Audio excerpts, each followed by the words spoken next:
are back with the swans. Excuse me.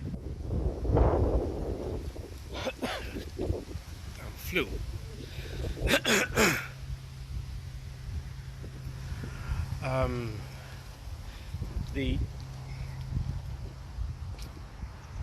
After Monday's incident, the same thing has cropped up again, hasn't it? As it usually does. That of how can accidents happen? How can people die in this day and age? How can we have all this technology and still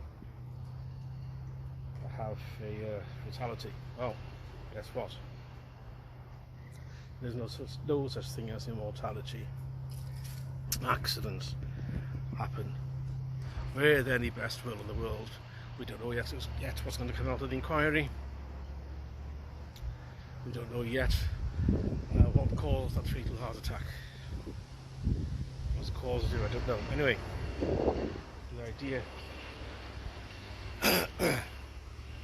of how can people die? This is what kept on popping up in comments. How can people die?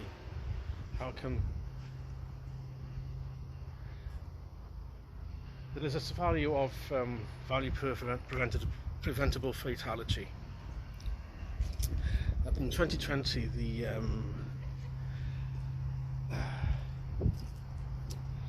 government had set at £2 million essentially per annum, and in today's prices probably something like 2.3, 2.5 million. I haven't seen anything latest figures than 2020, 4 years ago, nearly 5 years ago. Essentially, the VPF figure, value per preventable fatality, is the maximum amount of government spending, or public sector spending, to prevent a death in any financial year. So you can think of it in terms of infrastructure spending, such as putting up new road signs, or putting up crash barriers, or resurfacing a road with better grip on various corners. Things like this, where it's judged that it would save X amount of lives, or it would prevent X amount of fatalities over a certain period of time per expenditure.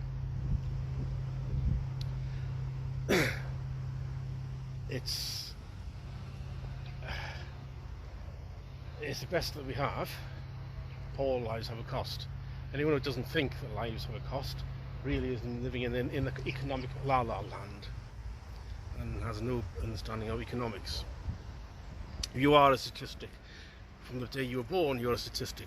Even if you just lived on in the commune, isolated from society, where you all grew your own food and did your own medicine and you did your own health care, completely isolated from the rest of civilization, the rest of society, you would still be a statistic.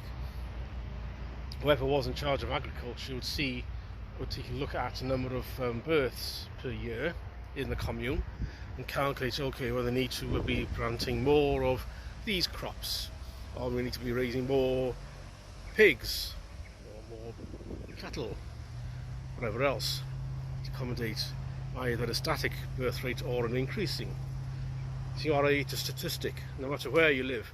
Even if you lived in the village in the Andes, or if you lived in the Amazon, in a tribe in the Amazon, you are a statistic, and you are a statistic until you die, and on your death as well.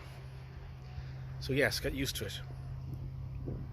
So with EPF figure, in terms of preventing deaths and safety of, say, rail travel compared to other forms of travel, rail travel and air travel come to that. They're the safest forms of rail travel. Is the safest form of land travel there is. Air travel is also the safest form of any travel anywhere.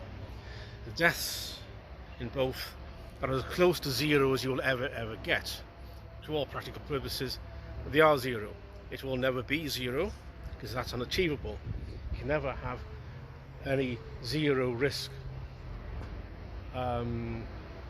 transport system. You can't have any zero risk shop or workplace or any activity. The only way you can guarantee zero risk of injury or death is not to be born in the first place. Your only guarantee of not dying is to die. If you want to have zero health complaints, don't breathe. Oxygen is a carcinogen, so every time you're breathing, you're increasing your risk of cancer.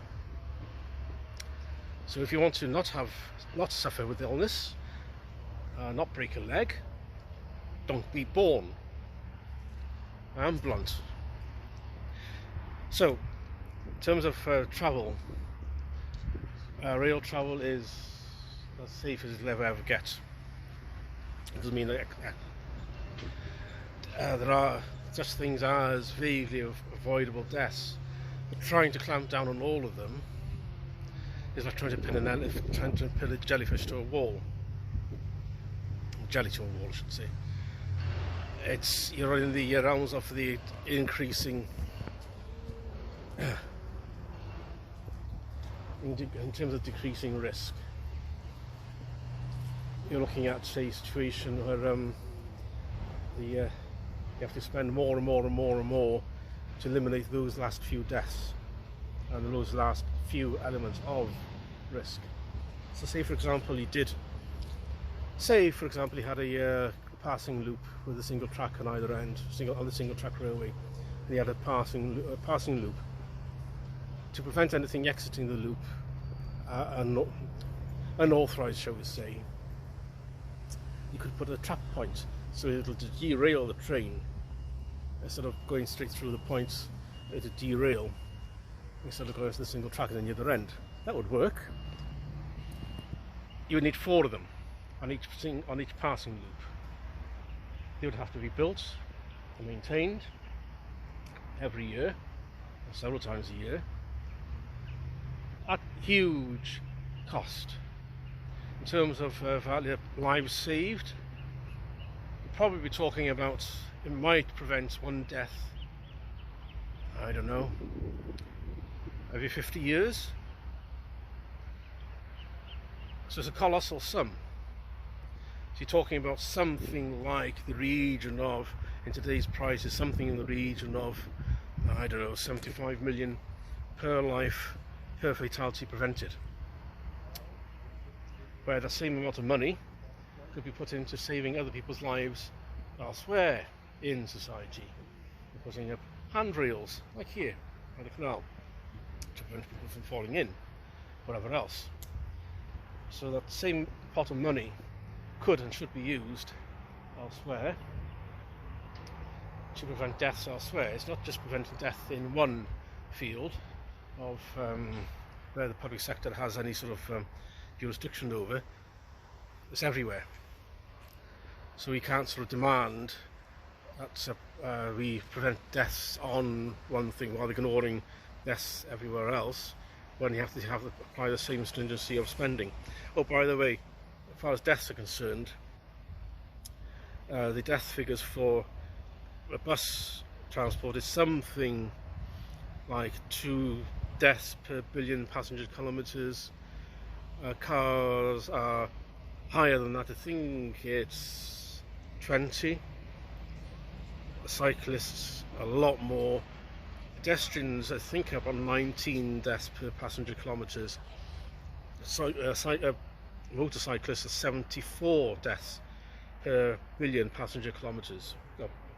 Rider kilometres in that case.